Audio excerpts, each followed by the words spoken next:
Shalom semua saudara-saudara yang dikasihi Tuhan, dimanapun kita berada. Kita kembali lagi, kali ini kita mau sembah Tuhan, kita mau mengucap syukur. Lebih dalam lagi, saya mengajak kita semua untuk merenungkan kasih Tuhan.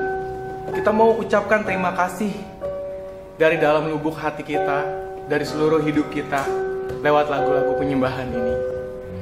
Mari, terima kasih Bapa, terima kasih Yesus. Kami mau mengucap syukur kepadamu Tuhan.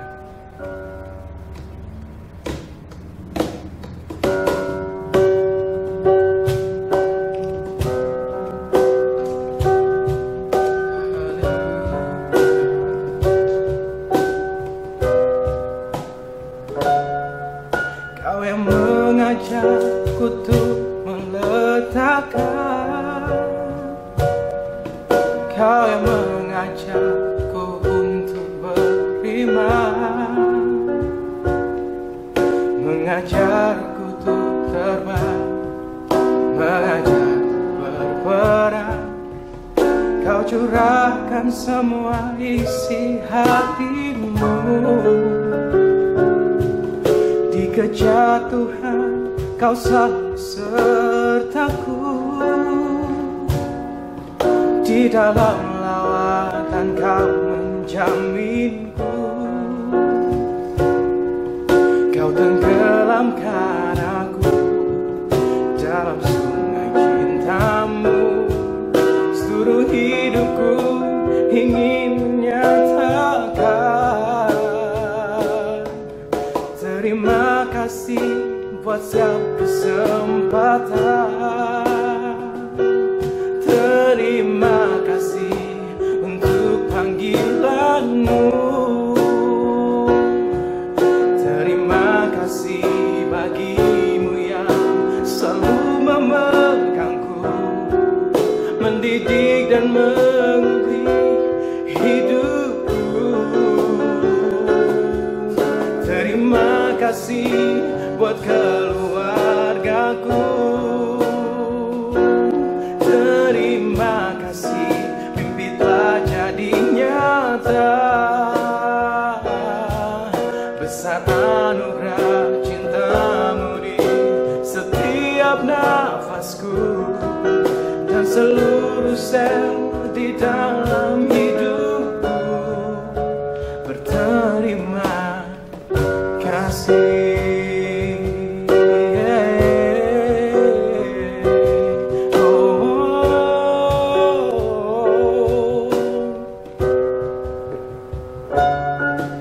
Kau yang mengajakku untuk meletakkan, Kau yang mengajakku untuk beriman, mengajarku untuk terbang, mengajarku berperang. Kau curahkan semua isi hatimu. Di kejatuhan Kau selalu sertaku, di dalam lawatan Kau menjaminku. Kau tenggelamkan aku dalam sungai cintamu. Seluruh hidupku ingin menyatakan terima kasih buat setiap kesempatan. Terima kasih untuk panggilanmu. Terima kasih bagimu yang selalu memegangku, mendidik dan menguji hidupku. Terima kasih buat keluargaku. Terima kasih mimpi telah jadi nyata. Besar anugerah cintamu di setiap nafasku, dan seluruh sel di dalam hidupku. Terima kasih buat setiap kesempatan.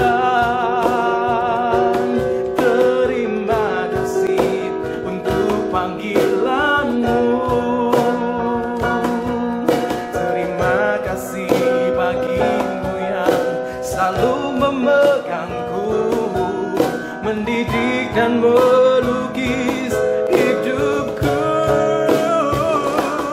Terima kasih buat keluargaku. Terima kasih mimpi telah jadi nyata. Besar anugerah cintamu di setiap nafasku dan seluruh sel di dalam hidupku. Berterima kasih, oh, berterima kasih, ku berterima kasih. Lebih dalam lagi kita mau sembah Tuhan kita. Semua karena cinta Tuhan di dalam hidup setiap kita. Haleluya.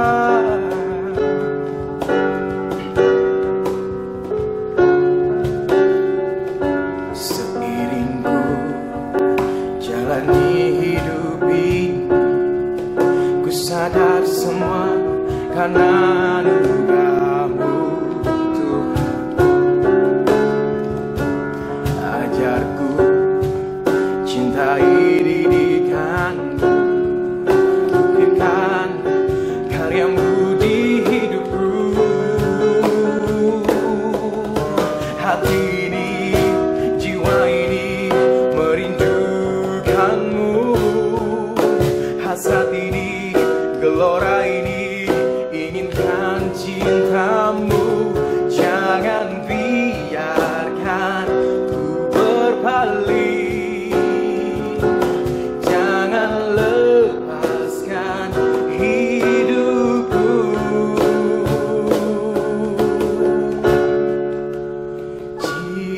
Cinta-Mu membuat ku bertahan, cinta-Mu membuat ku berlari, melepaskan semua yang ku cintai.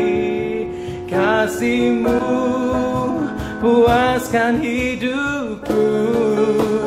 Cinta-Mu membuat ku bertahan, cinta-Mu membuat ku berlari, melepaskan semua yang ku cintai.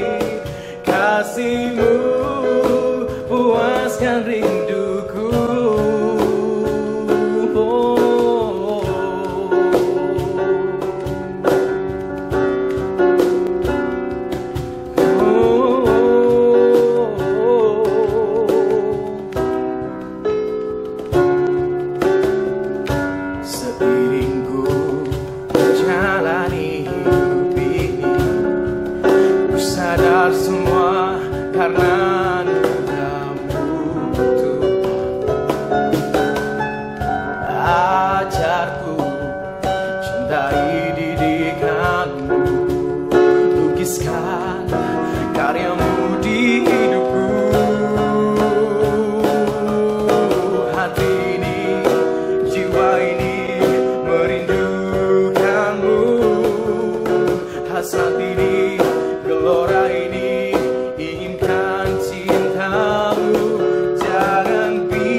membuatku berlari, melepaskan semua yang ku cintai.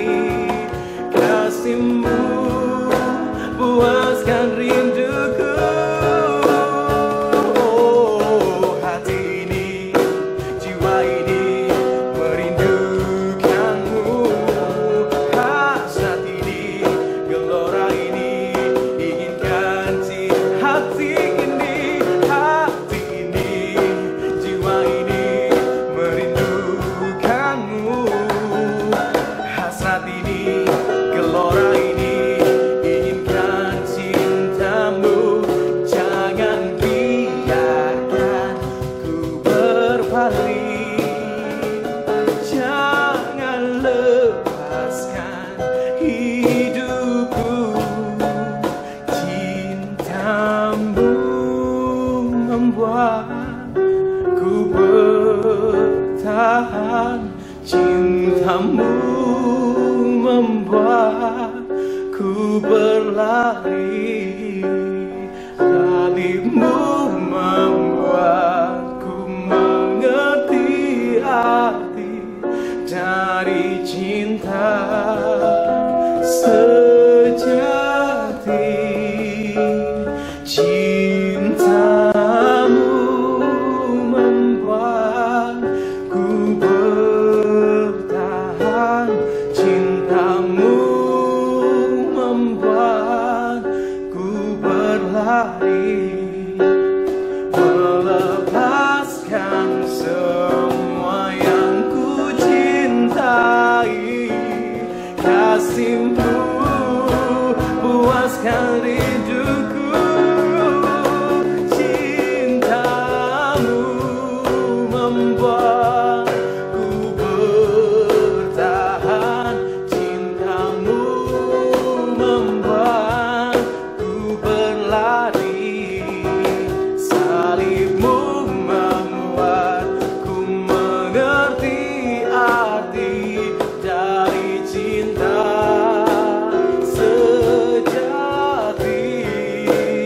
Cintamu membuatku bertahan, cintamu membuatku berlari, melepaskan semua yang ku cintai. Kasih-Mu puaskan rinduku.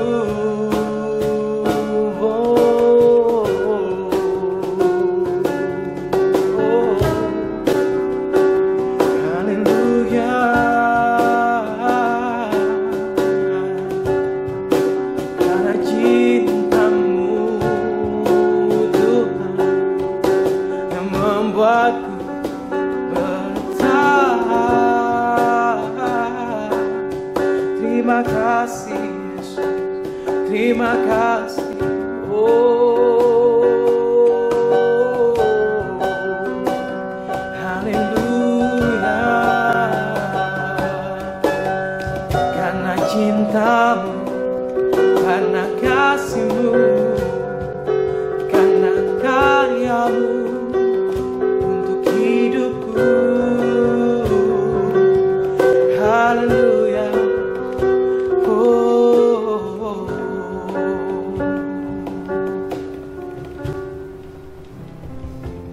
Shalom Bapak Ibu Saudara sekalian, apa kabar? Hari ini kita masih merenungkan bersama satu topik besar tentang kekayaan sejati. Tapi hari ini kita akan secara khusus membahas tentang murah hati adalah tanda dari sebuah kedewasaan. Ya. Tapi kita akan mengulang dua prinsip utama tentang kekayaan sejati. Yang pertama, kekayaan sejati adalah kehadiran Kristus di dalam hati kita. Yang kedua, murah hati adalah tanda dari kedewasaan. Murah hati adalah gaya hidup Allah itu sendiri. Ya. Nah, saudara-saudara, kalau kita membaca firman ya, dalam 1 Korintus 13, mari kita bersama-sama baca 1 Korintus 13 ayat 10 dan 11. 1 Korintus 13 ayat 10 dan 11. Tetapi jika yang sempurna tiba, maka yang tidak sempurna itu akan lenyap. Ya. Ketika aku kanak-kanak, aku berkata-kata seperti kanak-kanak. Aku merasa seperti kanak-kanak. Aku berpikir seperti kanak-kanak. Sekarang sesudah aku menjadi dewasa, aku meninggalkan sifat kanak-kanak itu. Nah, saudara sekalian, dikatakan ketika aku kanak-kanak, aku berkata-kata seperti kanak-kanak, aku merasa seperti kanak-kanak, aku berpikir seperti kanak-kanak. Artinya ketika kedewasaan, jadi ada anak-anak dewasa, anak-anak punya cara berkata-kata yang berbeda, punya merasa berbeda, punya cara pikir berbeda. Tapi sekarang sesudah aku menjadi dewasa, kita tinggalkan sifat kanak-kanak itu. Nah, saudara sekalian, kata sempurna dan juga kata dewasa memiliki pengertian yang sama. Memakai kata teleos, yang berarti membawa sampai akhir atau selesai, tidak butuh apapun untuk melengkapi, karena sudah lengkap, telah mencapai akhir atau tujuan lengkap, penuh kedewasaan, matang dan sempurna. Saudara sekalian, jadi saat kitab suci berkata sempurna, itu punya pengertian kedewasaan maupun sebaliknya. Jadi ketika bicara sempurna artinya kedewasaan, ketika bicara tentang kedewasaan itu juga berbicara tentang kesempurnaan. Nah, kita perlu membedakan dalam Alkitab kekanak-kanakan ya dan seperti kanak-kanak. Yang harus ditinggalkan adalah sifat kekanak-kanakan dan menjaga sikap kita seperti kanak-kanak dalam kemurnian, kepolosan, apa adanya. Satu kali Tuhan bilang, kalau orang yang masuk dalam kerajaan Allah, dia harus seperti kanak-kanak. Dalam apa? Dalam soal kemurnian, dalam soal kepolosan, dalam soal apa adanya. Tetapi ketika bicara tentang kedewasaan, kita harus meninggalkan sifat kekanak-kanakan. Ya. Dalam konteks 1 Korintus 13 ini, saudara sekalian, kedewasaan seseorang ukurannya adalah kasih. Jadi seseorang disebut dewasa adalah kasih. Ya. Kalau saya meminjam definisi dari Edko, Bapak Pria Sejati, apa itu kedewasaan? Apa itu kasih? Kedewasaan bukan diukur dari usia katanya, tapi dilihat dari tanggung jawab. Tapi di bagian yang lain dia bicara apa itu kasih. Kasih adalah upaya untuk menguntungkan orang lain sekalipun harus mengorbankan diri sendiri, karena kasih itu memberi, karena kasih itu berkorban. Lawan dari kasih adalah nafsu atau hawa nafsu. Hawa nafsu adalah upaya untuk menguntungkan diri sendiri sekalipun harus mengorbankan orang lain, karena nafsu itu selalu ingin mengambil, berhasrat untuk menerima saja, mengambil. Tapi hari ini kita bicara tentang kasih. Nah, salah satu bagian dari 1 Korintus 13 adalah kasih adalah murah hati. Saudara sekalian, seseorang ada di dalam kasih berarti orang itu penuh dengan murah hati. Murah hati berarti suka memberi. Murah hati artinya tidak pelit. Murah hati artinya suka menolong. Dan murah hati artinya baik hati. Nah, Alkitab bilang salah satu ciri dari kasih, salah satu ciri dari kedewasaan adalah murah hati. Saya ulang sekali lagi, murah hati berarti suka memberi, tidak pelit, suka menolong orang lain, dan dikenal sebagai orang yang baik hati. Pepatah mengatakan begini, saudara, dunia orang murah hati semakin luas, sedangkan dunia orang kikir makin sempit. Yang dimaksud di sini luas atau sempit di sini dalam hal sikap hati dan karakter. Tentu dunia berkata yang berbeda, saudara. Semakin orang kikir semakin kaya, karena ditumpuk terus. Tapi Alkitab bilang, atau prinsip Alkitab mengajarkan kepada kita, semakin orang murah hati, dunianya semakin luas. Dalam Kisah Rasul 20 ayat 35, mari kita baca sama-sama. Kisah Rasul 20 ayat yang ke-35. 20.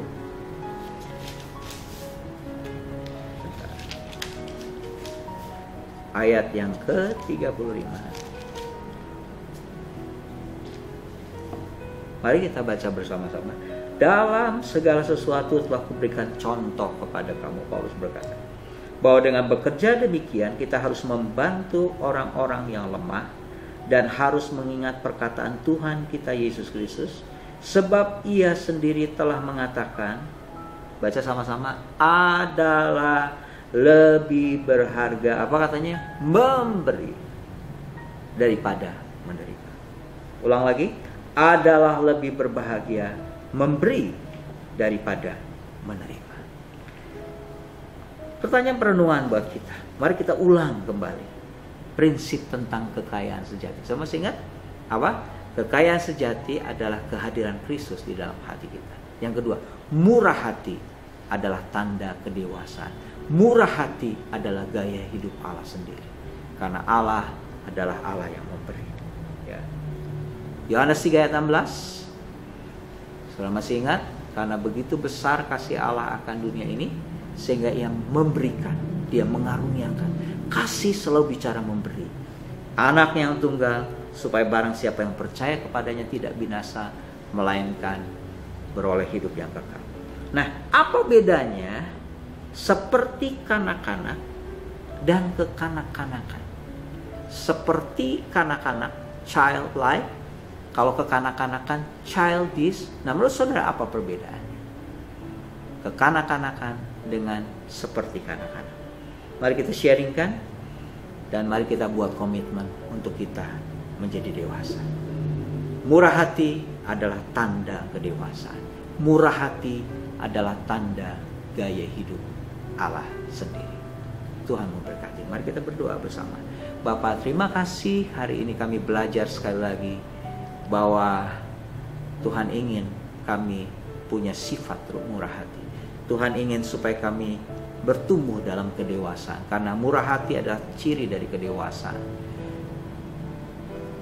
Kedewasaan diukur dari kasih, dan kasih di dalamnya adalah murah hati. Tuhan tolong kami supaya kami dikenal sebagai orang yang murah hati, sama seperti Bapa di surga murah hati.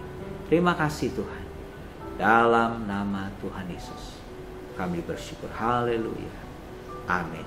Tuhan memberkati.